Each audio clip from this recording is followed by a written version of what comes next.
I was driving through Pennsylvania when my mother called, and I knew before she said it that something was wrong. Not wrong in the way she meant. I understood that much later. Wrong in the way that makes your body recognize danger before your mind catches up. "It's your grandfather," she said, and I heard the tremor in her voice, the thing she did when she wanted me to believe her. I've heard it 1,000 times. I should have known. He's had a stroke. Severe. We're calling an ambulance now. You need to come. Emma, you need to come right now.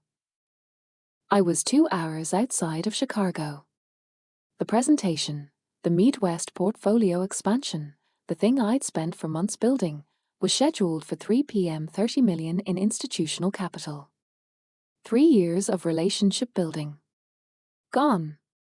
I called the investors from a rest stop outside of Harrisburg. I remember the fluorescent lights making everything feel unreal, the bathroom attendant watching me with the flat sympathy of someone used to emergencies.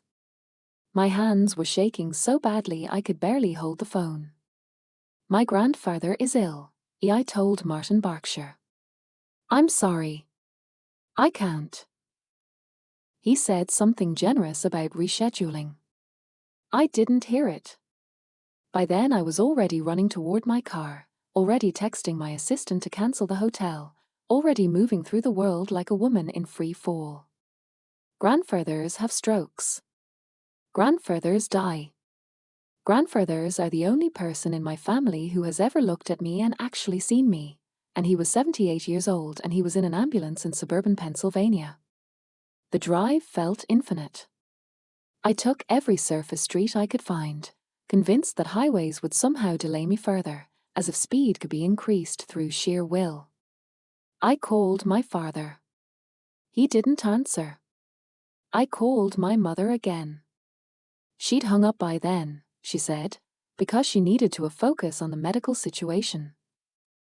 But she'd called me while he was having a stroke. She'd called me first. Even in panic, even in the fever of emergency, I didn't think to question that.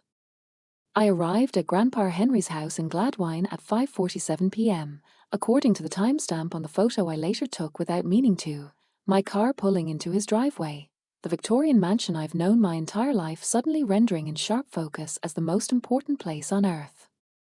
Henry Callahan was in the kitchen making tea. Not recovering from a stroke. Not in a hospital.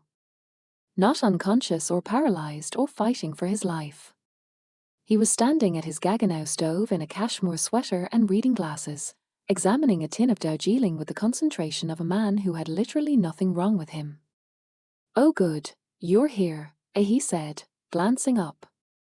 "Your mother called?" She didn't mention it. I was about to have dinner. I stood in his doorway for what might have been 5 seconds. It might have been 5 minutes. The light was golden, that specific Philadelphia winter light that comes just before sunset, and it made everything look like a memory even as it was happening. "You didn't have a stroke." "No," Henry said. He set down his tea things with a kind of careful deliberation. "I did not."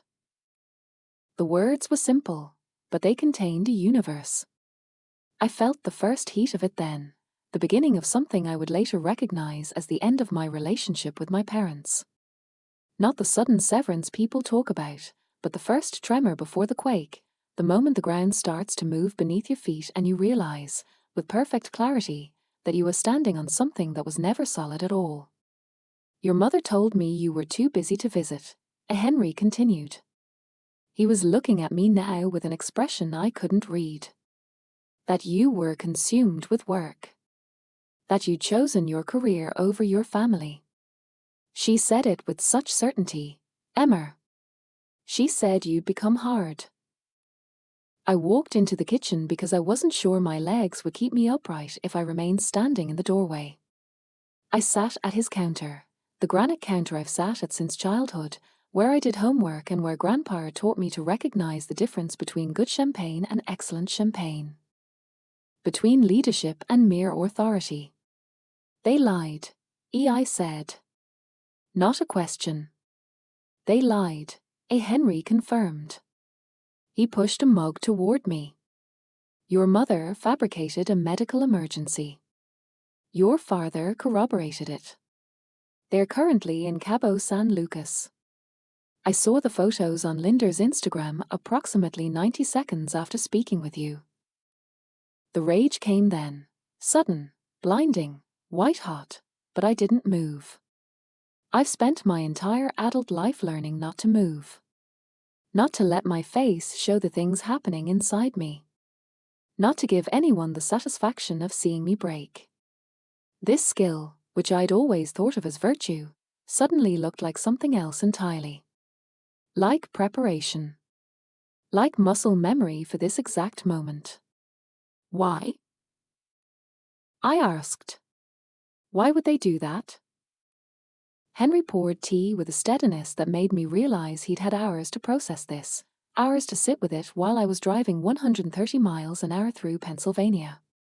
He was in shock and control simultaneously, the way old men often are when they're about to tell you something they've been afraid to admit.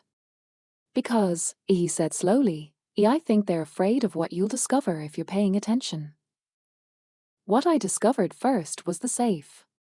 Henry showed me into his study after dinner, a room I'd been in perhaps 5 times in my entire life. The mahogany walls, the leather-bound first editions, the oil paintings of the Callahan family spanning 3 generations. A room that smelled like power and quietness, and things that cost money to maintain. Behind the portrait of his father, Henry Callahan Sr., the man who actually built the resort empire, there was a wall safe. Henry's hands shook slightly as he opened it. Not from fear, I think, but from the relief of finally setting something down that he'd been carrying alone. Bank statements. Dozens of them. Trust withdrawal records dating back 8 years. Board minutes with handwritten notes in the margins. And a leather folder containing draft legal documents, unsigned but brutally specific in their intent. I've been majority shareholder on paper for 23 years, A. Henry said. His voice was very quiet. In practice, your mother and father took control slowly, so gradually that I didn't even notice it happening until I started paying attention about 6 months ago. They convinced the board I was becoming forgetful. That my judgment was compromised. They pushed me into emeritus status. I picked up a bank statement. Callahan Heritage Resorts. July 2018. A transfer of $347,000 to an account I didn't recognize. What is this? I asked, though I was already running the calculation. $347,000. That was quarterly. That meant. That's the account they used for things they didn't want recorded in the business, A. Henry said. Your brother's DUI, Emmer. 4 years ago. He hit a woman crossing the street in Boston. She spent 3 weeks in the hospital. Your parents paid her off. Paid the police. Paid the lawyers. That figure is understated because I didn't have access to everything. I set down the statement with more care than was necessary. My brother, Ethan, handsome Ethan with his easy smile and his complete lack of accomplishment, had committed a crime, and my family had simply purchased a different reality. They'd bought their way out of consequence the way other people bought coffee. How much? I asked. From the company? Over the years? Henry sighed. Maybe $1.8 million, conservatively. But that's not the worst of it. There was a trust document. My trust document. I'd never seen the original before. I wasn't supposed to have access to it until I turned 40. That had always seemed reasonable, my parents controlling wealth until I was old enough to handle it properly, the responsible guardianship of love. The document showed my account. What it should have contained. And then, overlaid with careful notation in Henry's handwriting, what it actually contained now. $1.2 million was missing. Gone. Transferred to an LLC I'd never heard of, an entity that dissolved 12 months later, registered to my parents' names. Your trust was set up the same way my parents set up mine, A. Henry explained. You get the bulk of it at 35. At that point, you'll receive approximately $3.8 million, invested conservatively, generating income. Or you were supposed to. Instead, I get less than half that. Yes. I stood up. I needed to move. The study suddenly felt very small, very contained, and I was afraid that if I stayed still any longer I would break something. The desk, the portrait, myself. The Seattle resort, EI said. It wasn't a question, but Henry answered anyway. You were promised it. Regional management. Full authority. You interviewed for it. You prepared the business plan. The board approved it. He paused. Then, 3 weeks before you were supposed to take over, they told you they were giving it to Ethan instead. They said it was because the board felt you were overqualified and likely to leave. Do you remember what they actually said? I remembered exactly. My mother had called me on a Friday. She'd phrased it as wisdom, as insight into my own nature. Dasha honey, we think you're going to feel trapped there. You're so ambitious. We're trying to protect you from yourself. And I had believed her. I had actually believed that my own family was making this decision out of love. There's more, E. Henry said. They've drafted documents. Contingency plans in case I become difficult. The language is specific. They're planning to have me declared mentally incompetent. It's dated 6 months from now, but the groundwork is already laid. They've been recording conversations. They've been spreading stories to the board about memory lapses. They're building a case against me, Emma, in my own company. I was very cold. I was very still. I was experiencing the sensation of watching your entire history rewrite itself, not in the way it does when you discover something new about yourself, but in the way it does when you realize that everything you were told was a story, and the story was designed specifically to keep you small, compliant, and profitable. Why are you telling me this? I asked. Because you're the only one who will do something about it. Because I'm old, and I'm tired, and I'm afraid. Henry looked at me, and his eyes were the same eyes that taught me to recognize quality and value, to trust my instincts over other people's opinions. And because you deserve to know that your entire life hasn't been what you thought it was.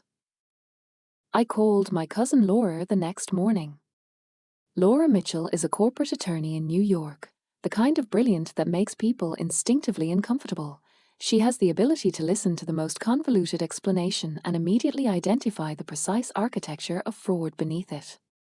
We'd always been close, despite the distance, in the way that cousins sometimes are when they recognize something fundamental in each other. Read me the documents, she said. All of them. And don't leave anything out, even if it seems insignificant. Especially if it seems insignificant. I spent the next 4 hours sitting in Henry's study, reading bank statements and board minutes and trust documents into my phone while she listened and asked questions and occasionally said nothing at all, which was somehow more terrifying than any response.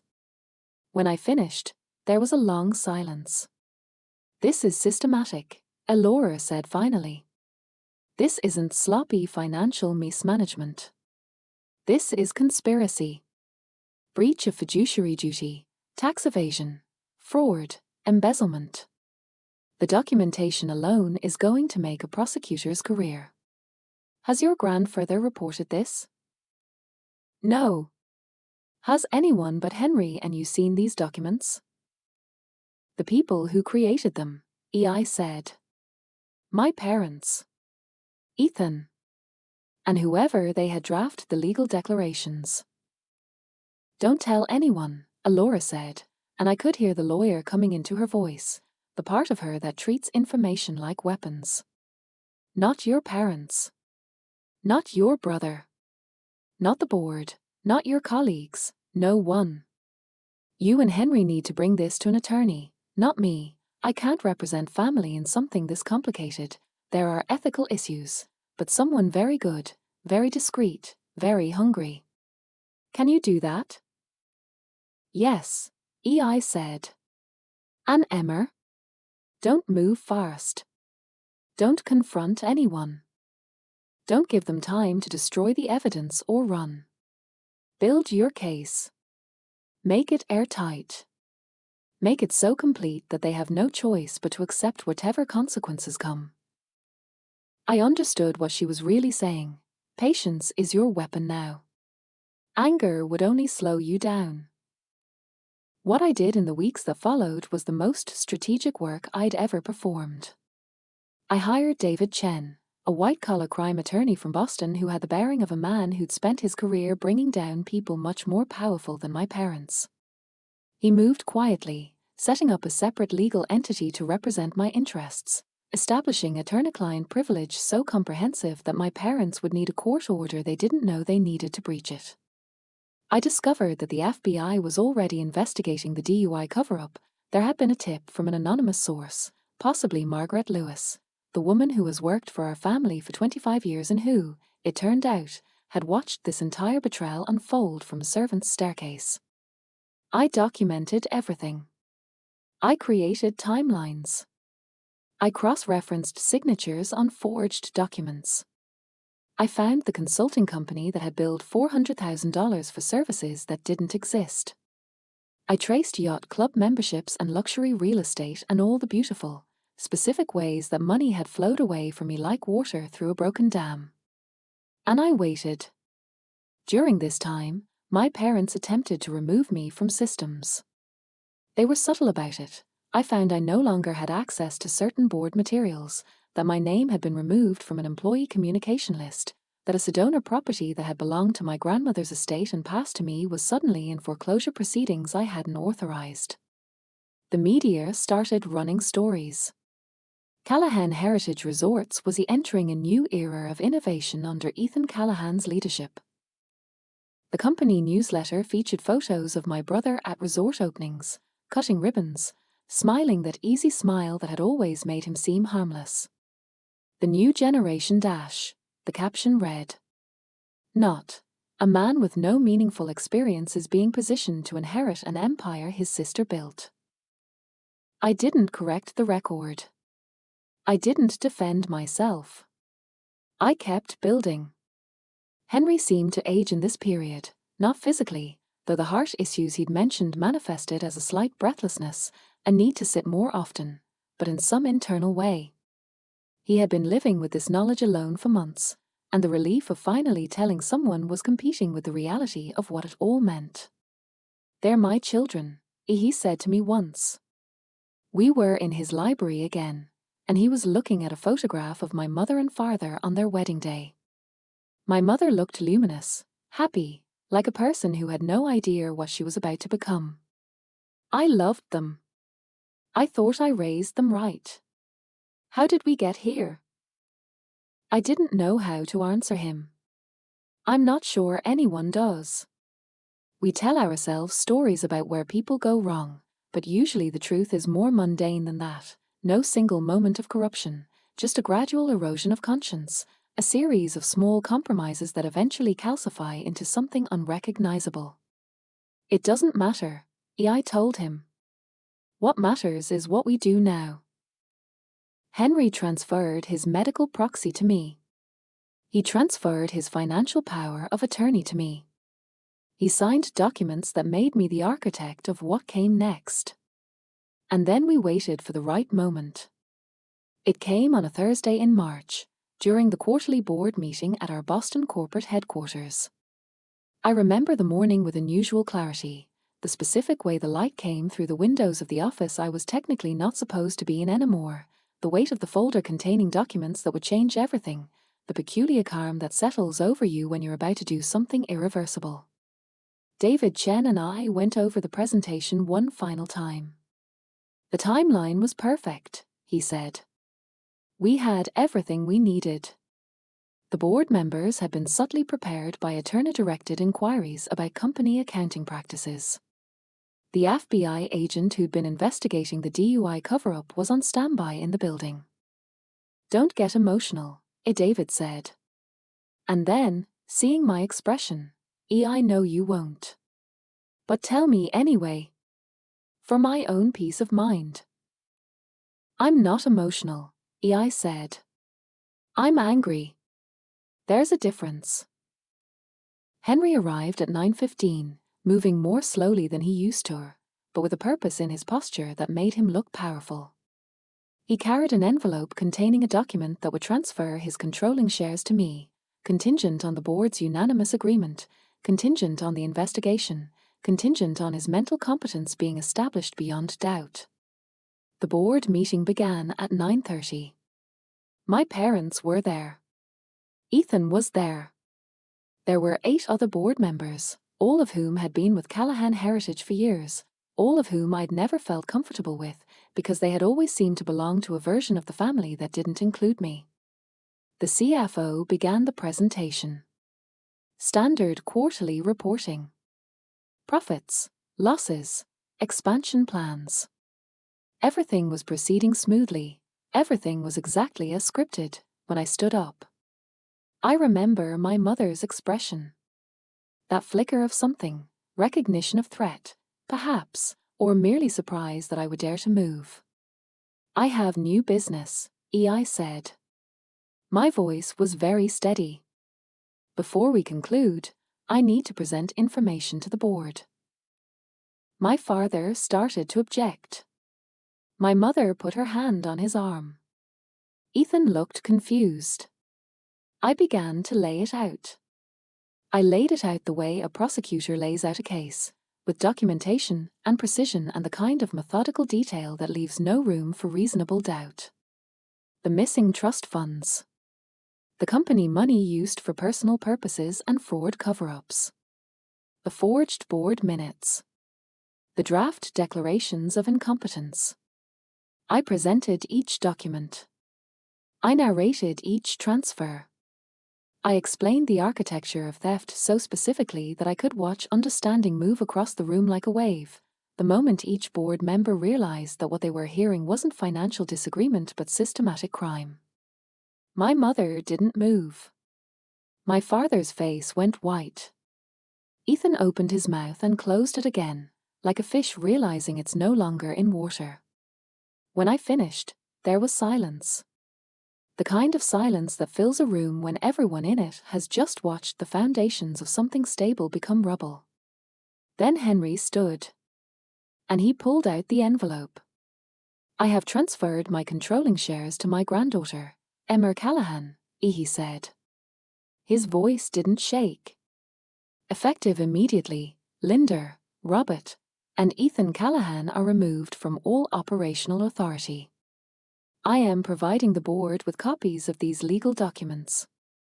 I am recommending that the FBI investigation currently underway proceed without internal obstruction. The FBI agent entered then, a woman named Rodriguez, professional and unsurprised, like this was exactly what she'd expected to happen. One of the board members, Patricia Kowalski, who I'd always found bearable if not warm, looked at me. What do you want to happen now? I took a breath. This was the moment where I could choose cruelty. Where I could destroy them completely. Where I could take everything. I want the truth, I said. I want restitution. I want accountability. And I want to rebuild this company into something I can be proud of. The private conversation came later that afternoon. My parents and Ethan and I met in a smaller conference room, one level below where the board was already beginning the preliminary steps of damage control. David Chen was present, standing with the quiet authority of someone who knew exactly how much leverage he possessed. Your grandfather is confused, and my mother said immediately. It was the first thing out of her mouth. He's been showing signs of dementia for months. We were protecting him. We were protecting the company. You were embezzling, David said flatly. You created an LLC specifically designed to hide money flow. You fabricated documents with your daughter's signature. You attempted to have her financially isolated. We made mistakes, my father said. He was looking at me, not at David. There was something almost beseeching in it. Emma, honey, we were trying to protect Ethan. You have to understand. You were so driven, so focused on the company. We were worried you'd destroy him with your ambition. I felt something shift in me then. Not sympathy, I was too far past sympathy. But a kind of clarity about the narrative they were constructing, even now, even with everything exposed. I had always been the problem. My ambition had always been the thing to be managed, controlled, redirected toward their purposes. I have two options for you, I said. I was very calm. I sounded like someone reading from a script, though nothing had been prepared in advance. Words just emerged, true and whole. The first is full cooperation. Full restitution. You acknowledge what you did, you agree to pay back every dollar with interest, you resign quietly, and you cooperate with the FBI investigation. In exchange, I don't press for criminal prosecution. The company keeps its reputation. You keep your freedom. And the second, my mother asked. Criminal prosecution. FBI investigation goes to trial. Everything comes out publicly. Your friends know.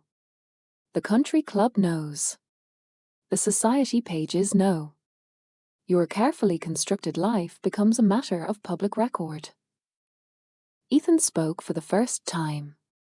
His voice was smaller than I expected. Emma. I'm not interested in what you have to say, I told him. You had your choices. You made them. My parents looked at each other. I could see them calculating, trying to figure out if there was some way through this that didn't involve complete capitulation. There wasn't. We need time, my father said. You have 24 hours, David said. Then the FBI moves forward with full prosecution. They chose restitution.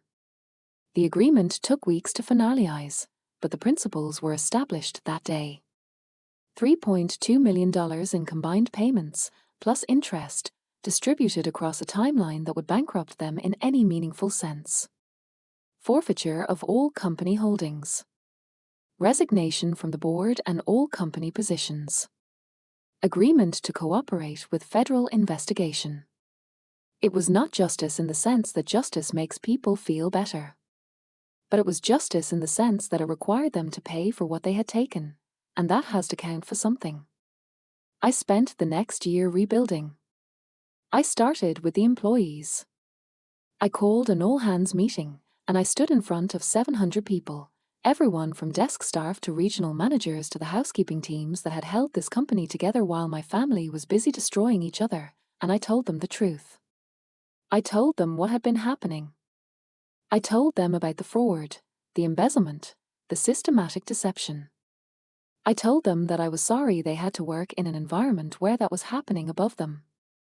And then I told them what was going to change. Profit sharing. Full transparency on company finances. Education benefits for employees' children through an endowed fund named after Henry. Margaret Lewis promoted to Vice President of Operations. This company was built on the idea that people matter, I said. And I meant it. Not as assets, not as means to an end, but as people.